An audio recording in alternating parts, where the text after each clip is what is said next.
The desert shimmered under twin suns, heat rising in waves off cracked stone and jagged spires that jutted skyward like broken teeth. Above the scorched planet, a Saratheri observation vessel hovered in perfect silence, invisible to the naked eye, its crew cloaked behind quantum refraction shields. Inside, sterile white light bathed this semicircle of elongated, silver-skinned beings, their eyes fixed on a holographic projection of the surface below. The creature had landed an hour ago, muscles rippling under obsidian hide, eyes like molten tar, intelligence gleaming behind predatory calculation. It moved with the patience of something that had never needed to rush, every motion efficient, every footfall deliberate. The Saratheri called a Carnix, the apex predator of their genetic laboratories, designed to outthink, outfight, and outlast anything it encountered. No species had survived contact. No species had even slowed it down. "We will have our answers soon," said Varnith III, the chief archivist, his voice smooth and dispassionate. "The humans believe themselves formidable. Let them learn humility." The others murmured in agreement, but not all shared the sentiment. One, smaller than the rest, leaned forward, eyes narrowed in fascination rather than disdain. Zeklar had studied humans obsessively since first contact. Where others saw brutish animals clinging to emotion and chaos, Zeklar saw something else, something raw, volatile, and terrifyingly adaptive. On the screen, a dropship knifed through the sky, trailing dust and flame as it descended into the valley. "Contact begins," Varnith III said. "Observe and record." The Terran strike team hit the ground fast and hard, boots crunching against sun-baked dirt. 8 soldiers, clad in reinforced composite armor, rifles slung at the ready, helmets reflecting the dead sky. The squad fanned out with the fluidity of practiced killers, securing a perimeter in seconds. In the center stood Sergeant Dax Straven, tall, broad-shouldered, bare arms covered in scars that hadn't healed clean. His armor hung off him like a suggestion. He wore it because protocol demanded it, not because he needed it. He knelt, fingers brushing the ground. The earth was churned, blood-soaked, and strewn with the remains of something once human. A boot here, a shattered comlink there. Bones gnawed to splinters. "Exploration Unit Echo," he muttered. They never had a chance. Private Kale muttered a curse behind him. "This is worse than the last one, Sarge. Something played with them." Straven stood slowly. Or something learned. They moved deeper into the canyon, weapons raised, eyes scanning. The heat distorted everything, turning rocks into writhing shapes. The Carnix watched from above, perfectly still, clinging to the wall like a shadow, burned into stone. Its eyes locked on the squad, and it waited. The attack came fast. One moment they were walking. The next, Corporal Fenn was gone. A scream cut short as something blurred through the air and slammed into him. Blood painted the rocks. The squad spun, opened fire, but their bullets sparked uselessly against the creature's armor. It roared, low and guttural, and lunged again. "Spread out." Straven barked, already moving. Private Lynn took a glancing blow that shattered her shoulder. Another was flung into the canyon wall, his spine breaking audibly. Straven dove forward, grabbing Kale and dragging him behind a boulder. "It's too fast," Kale gasped. "We can't even track it." Straven didn't answer. His mind worked through the carnage, cataloging speed, trajectory, reaction time. He reached in his belt and pulled out a flare's hell. With a sharp twist, he triggered the charge and flung high. The light exploded, painting the canyon in stark white. The Carnix recoiled, a flicker of discomfort in its expression. So had eyes and nerves. Straven moved. He didn't charge blindly. He cut sideways, using the smoke and light as cover, flanking where instinct told him the thing would be. It saw him too late. He drove forward, shoulder low, slamming into it with the force of a freight train. The impact was a gamble. The Carnix was heavier, stronger, but it hadn't expected a human to attack with his bare hands. They rolled across the ground, claws and fists tearing at each other. Straven roared, catching the beast's arm and twisting until tendons snapped. The Carnix shrieked, for the first time sounding less like a predator and more like something afraid. It threw him off with a violent kick and vanished into the rock, leaving a trail of black blood. The silence that followed was thick and wrong. Kale ran to Straven's side, eyes wide. You hit it."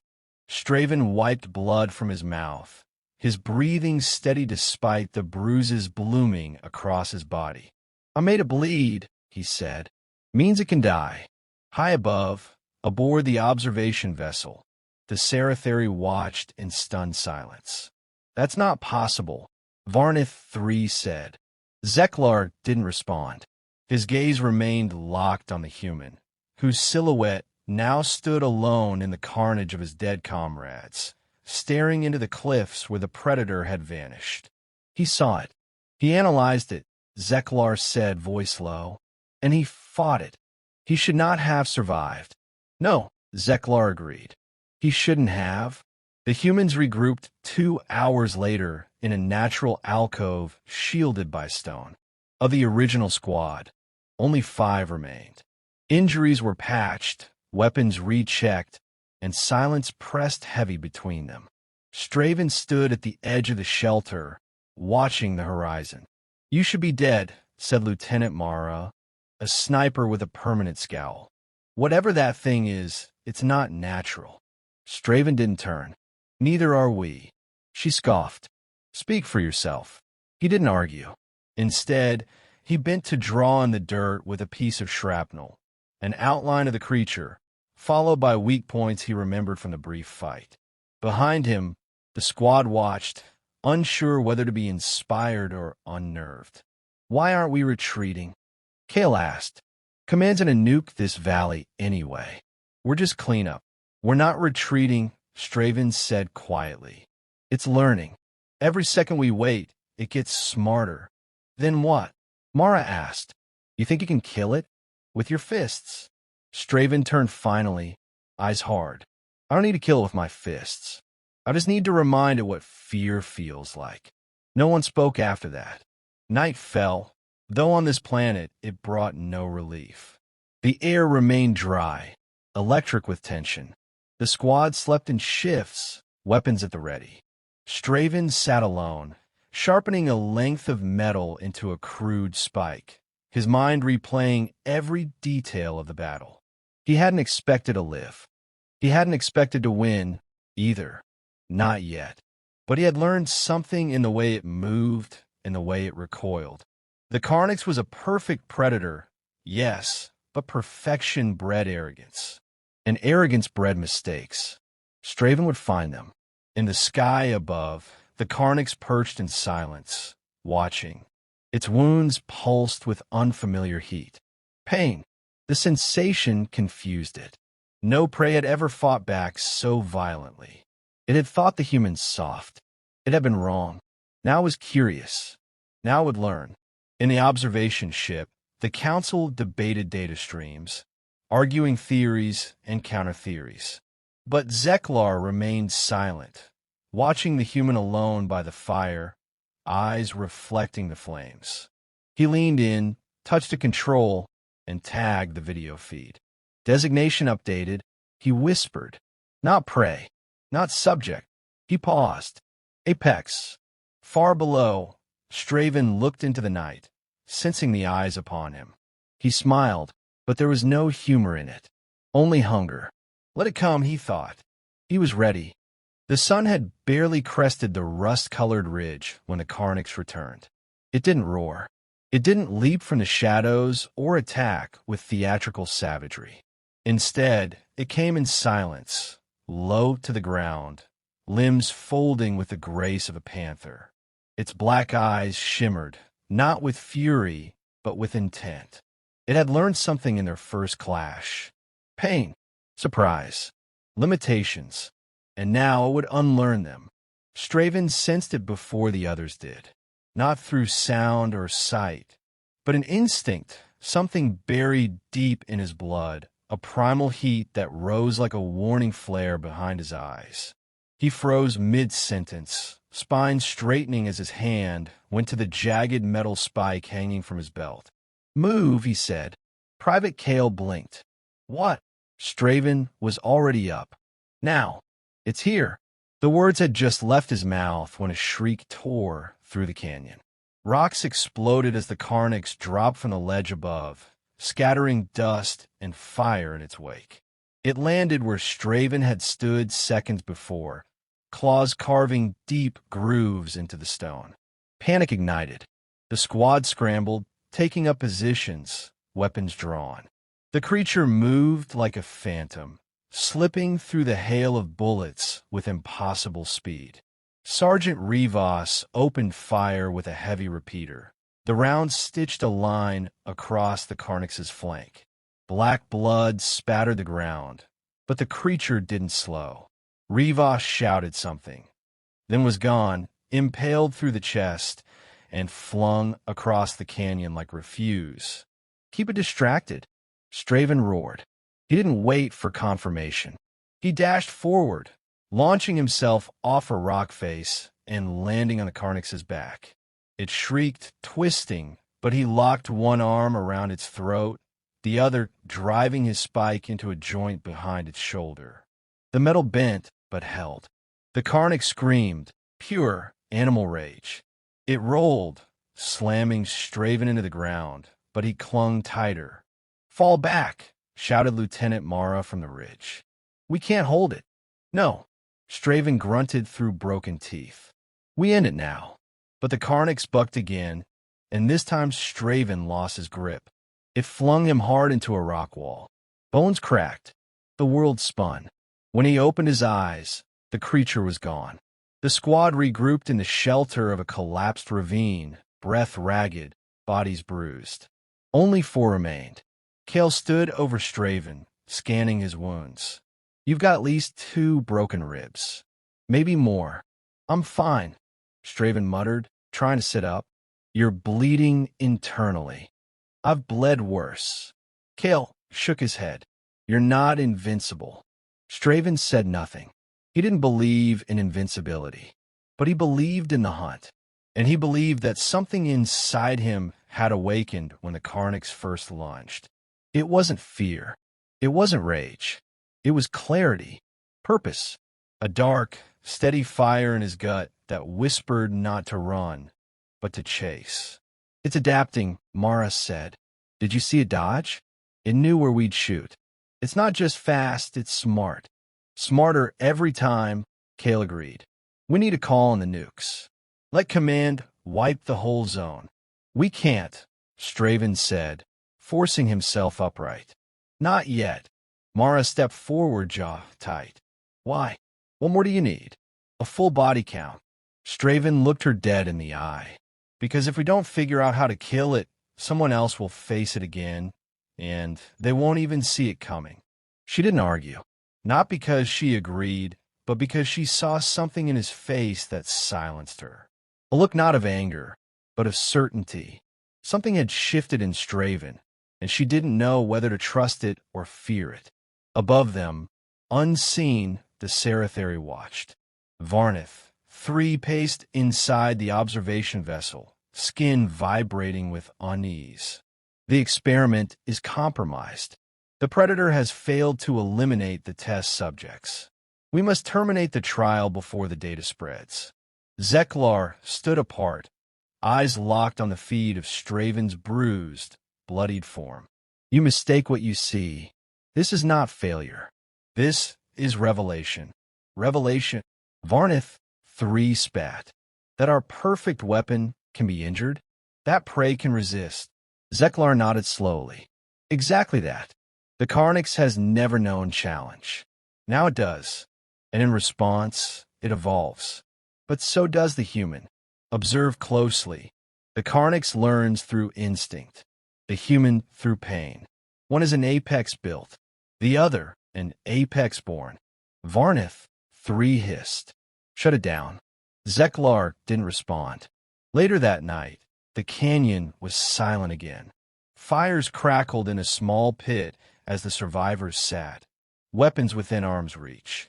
Their faces were haggard, drained, but Straven paced like a caged animal, eyes scanning the cliffs. You think it's coming back tonight? Kale asked. Straven didn't answer. Mara took a long breath. You fought a lot of monsters. What makes this one different? Straven turned to her.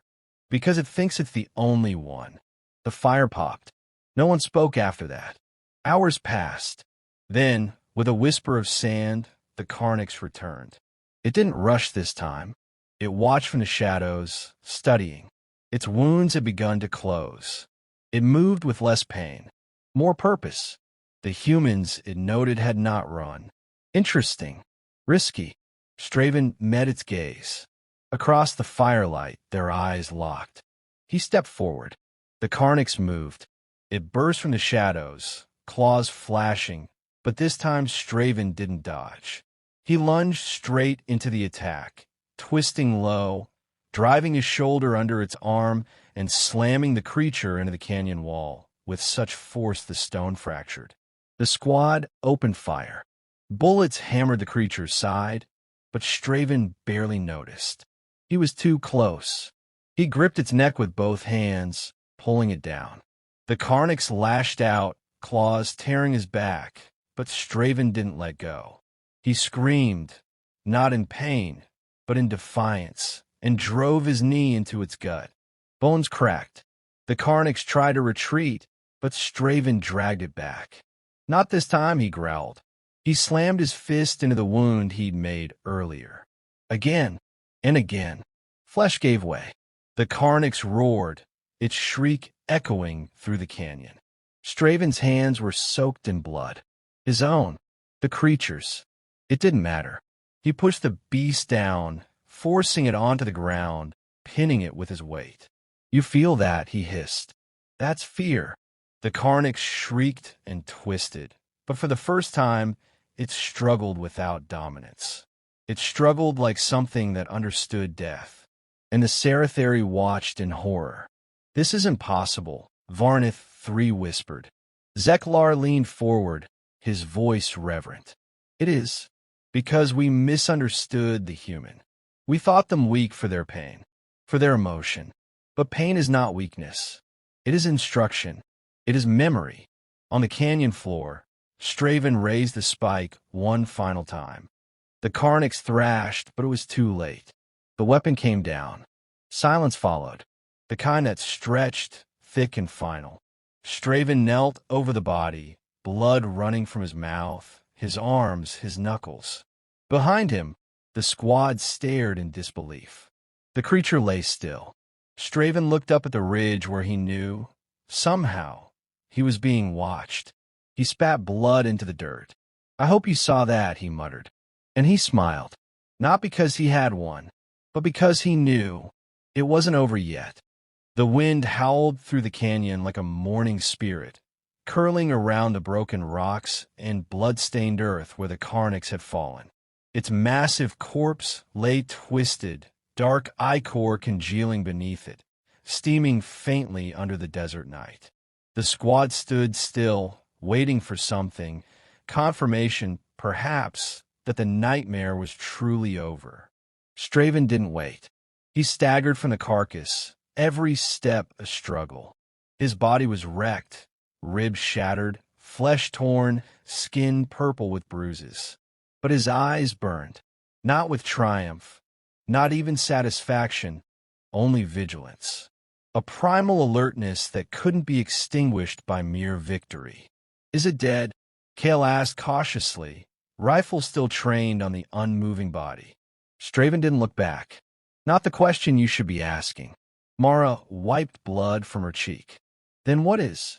He glanced skyward, toward the stars smeared across the velvet black. Who sent it?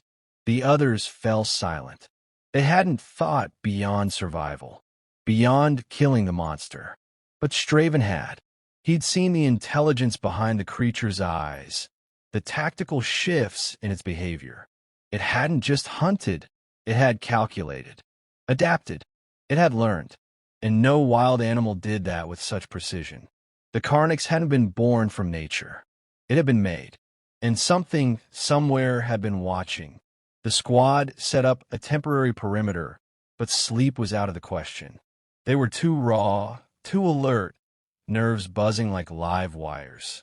Kale busied himself repairing the comms unit, trying to reach command. Static was the only reply. Mara inventoried their supplies, grim-faced. Rations were low, ammo lower. Straven sat apart, breathing slow, controlled. His left hand trembled slightly. He clenched it into a fist until the shaking stopped. "What are you thinking?" Mara asked, approaching him with measured steps. "That thing wasn't sent here alone." She looked over her shoulder toward the shadowed cliffs. "You think there are more?"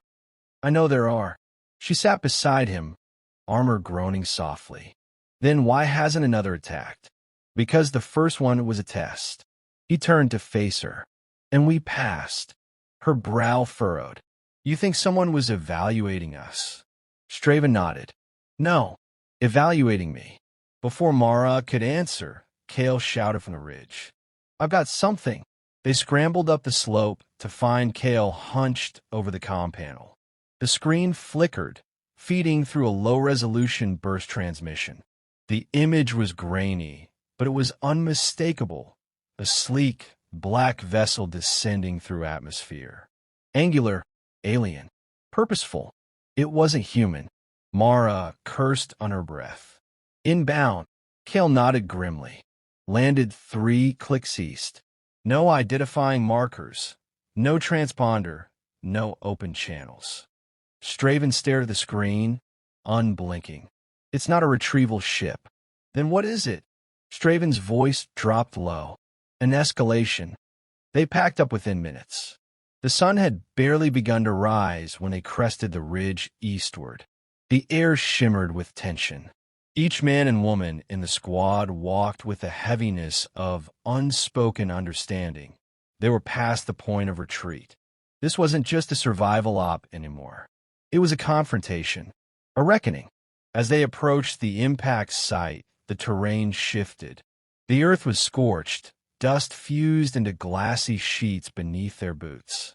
The vegetation, what little there was, had withered as if from exposure to intense radiation. Then they saw it. The ship, half buried in the sand, angular and organic all at once, its hull pulsing faintly with bioluminescence. There were no windows, no visible hatches. It radiated menace like a living thing. Straven signaled the others to spread out. Kale covered the left flank, Mara the right. He approached the vessel alone. It responded before he could touch it.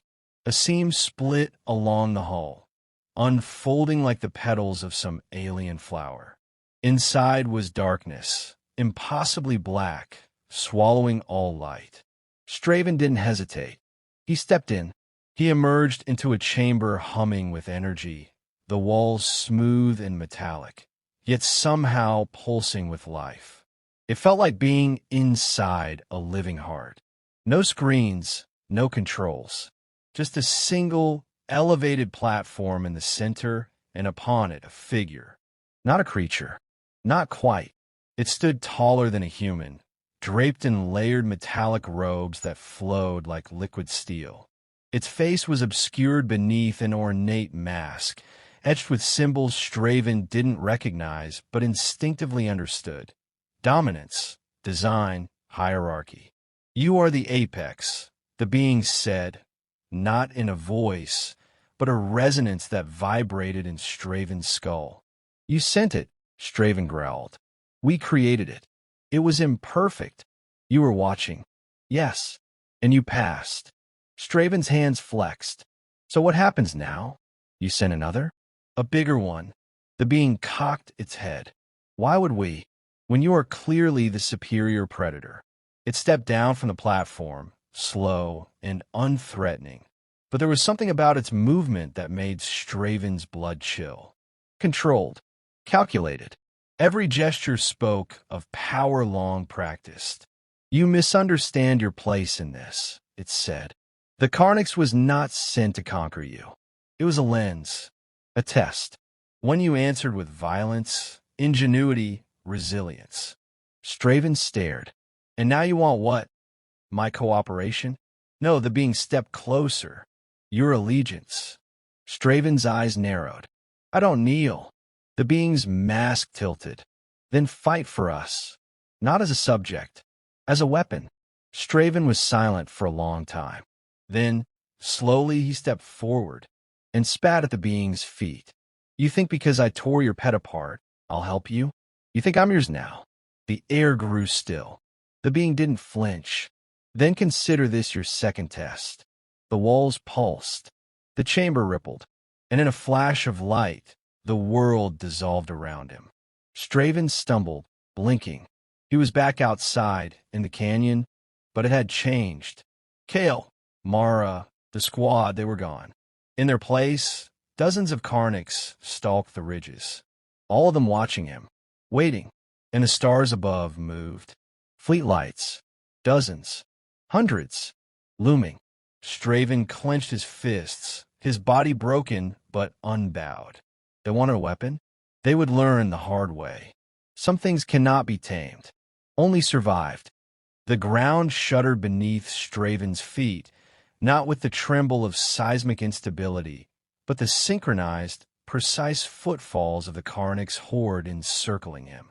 Their glistening exoskeletons shimmered in the harsh sunlight, a chorus of clicking mandibles and low, guttural growls reverberating across the canyon.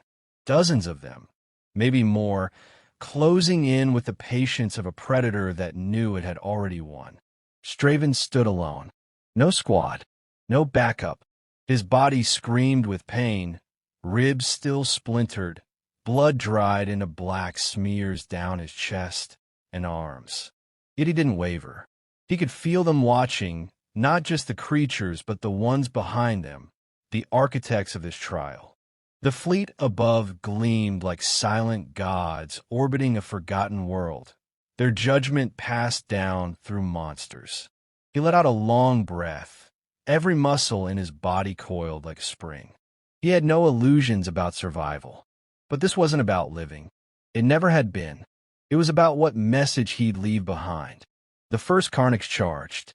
It was massive, armored with jagged plates of bone, teeth like stone blades. Straven sidestepped at the last second, grabbing the creature's mandibles and twisting. The crack was audible even over the roar that followed. He wrenched its head sideways until the neck snapped and the body collapsed, twitching. Then the others came. They didn't swarm in chaos. No, they moved with discipline, coordinated like a strike team. Their claws raked the air, fangs seeking soft flesh, but Straven wove through them with desperate brutality. He didn't just fight. He dissected, broke bones with leverage, crushed throats, used one Carnix's shattered limb to impale another. His rage was cold, focused. The battlefield became a slaughterhouse, and he the butcher. But numbers were down even the strongest. Claws tore into his back. A talon slashed across his cheek, nearly blinding him in one eye. Another creature lunged and embedded its spines into his side. Straven roared, lifting it bodily and hurling it into a boulder with such force the stone cracked. Blood poured down his torso. His vision blurred. He dropped to a knee, and they stopped. The Carnix formed a loose ring around him, none advancing, none retreating. They simply stared, watching, waiting, as if awaiting permission. The sky above shimmered again. A column of light descended from one of the ships, and from it emerged another figure, taller than the last emissary, its armor etched with deeper, crueler lines, its mask devoid of even ornamental elegance. This one radiated command.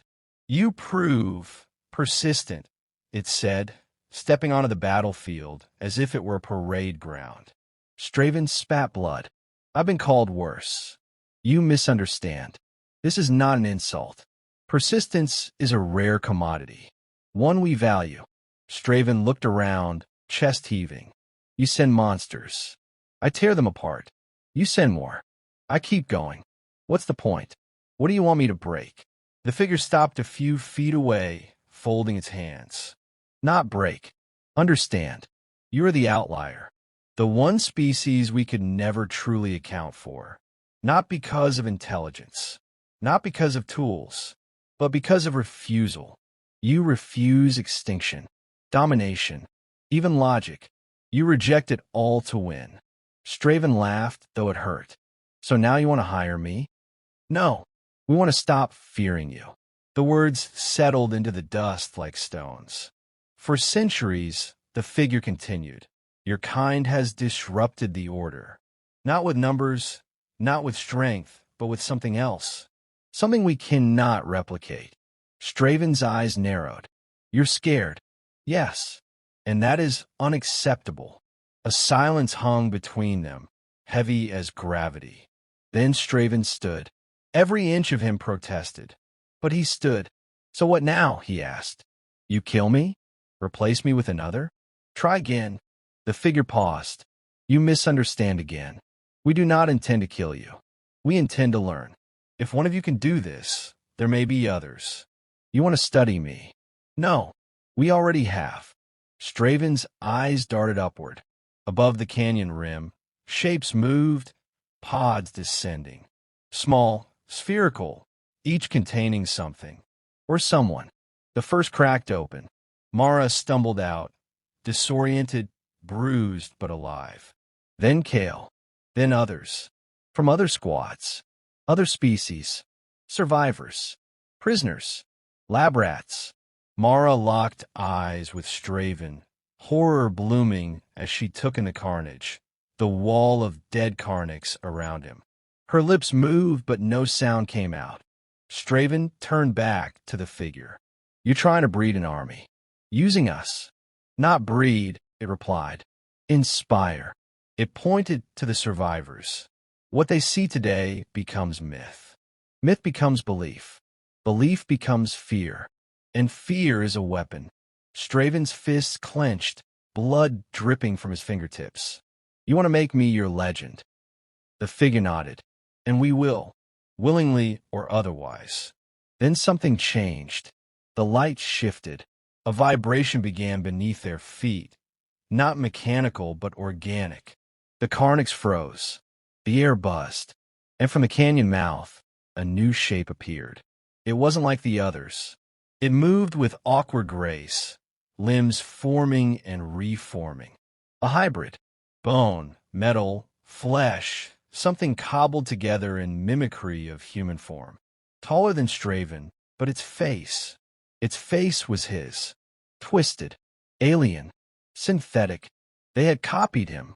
Cloned not his flesh, but his rage. Straven stared at it, and something inside him splintered. Not fear. Not even anger. Disgust. A violation deeper than wounds. It moved toward him, mirroring his gait. The emissary spoke. We learned from you. Improved you. This is the future. Straven didn't respond. He walked forward, dragging one leg, every step defiant. The clone raised its fists. They met with a crash. And in that moment, Straven understood the truth. They weren't afraid of his strength. They were afraid of what it meant. That something so primal, so raw, couldn't be manufactured. Couldn't be predicted. Couldn't be controlled. He fought not to win, but to deny. Every blow he landed was a refusal. Every time he got back up, it was an answer. No, you don't own me. You don't understand me. You never will. They traded blows like titans, the canyon a crucible. Metal shattered. Bone broke. Flesh tore. And in the end, Straven stood over the clone's broken body, blood dripping down his arm like war paint. He turned to the emissary. I'm not your weapon. The figure tilted its head. No, it said softly. You're our extinction. and then it vanished. The Karnics shrieked, then fell, one by one, collapsing like puppets with cut strings. The sky cleared. The ships pulled back. Silence fell. Mara ran to Straven, catching him as he stumbled. "You did it," she whispered. Straven didn't answer. He looked up past the stars. They would come again.